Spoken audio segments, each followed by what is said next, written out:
ప్రపంచంలో ఉన్న నా ప్రియ జేడిఎస్ వీక్షకులారా, క్రీస్తు నామమున శుభములు.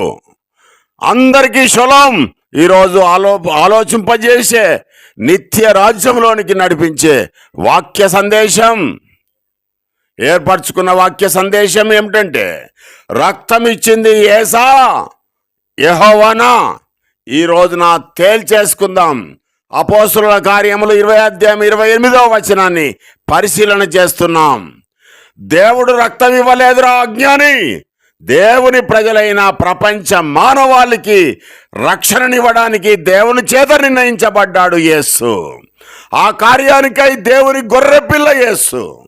తన మీద ఉన్న బాధ్యత గుర్తెరిగి యేసు దేవుని యొక్క చిత్త ప్రకారం, ప్రవచనాల ప్రకారం ప్రాణం పెట్టాడు. మరి నీవు ఆ మాటల ప్రకారం జీవించి దేవుని యొక్క కృపావరమైన నిత్యజీవాన్ని పొందుకుంటావా? లేక యేసే దేవుడని, త్రిత్వంలో ఒక్కడని, దేవునితో యేసు సమానుడని అజ్ఞానంలో జీవించి నరకానికి పాత్రుని అవుతావా దుర్బోధకుడా? తన రక్తమిచ్చి అనేక వచనము కింద ఫుట్ నోట్లో అనేకమైన ప్రాచీన ప్రతులలో ప్రభువు అని రాసింది. సరి చేసుకోవాలి కదా, మరి సరి చేసుకోవాలి కదా. తెలిసి కూడా అంధకారంలో ఉంటావా జ్ఞాని? దేవునికి రక్తం ఉంటుందా?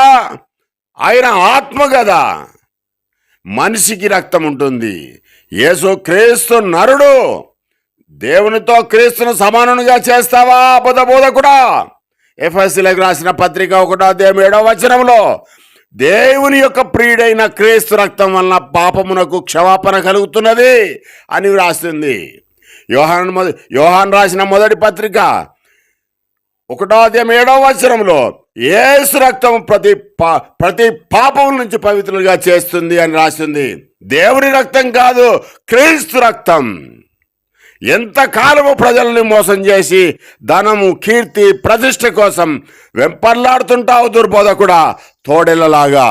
వీరి యొక్క మాటలు విని మీరు కూడా నిత్య నరకంలోనికి పోకుండా, యేసు దేవుని కుమారుడని, యేసు మనందరి కోసం ప్రాణం పెట్టాడని, దేవుని యొక్క చిత్త ప్రకారం భూమి మీద జీవించి ఆయన పరలోకంలో దేవుని యొక్క కుడిపార్శ్వంలో కూర్చున్నాడని, దేవుడు ఆయన రెండవసారి పంపిస్తాడని, క్రీస్తు రెండవసారి వచ్చినప్పుడు మనకు నిత్య జీవం ఇస్తాడని ఎవడైతే నమ్ముతాడో వాడు సరి అయిన బోధలో ఉన్నట్టు.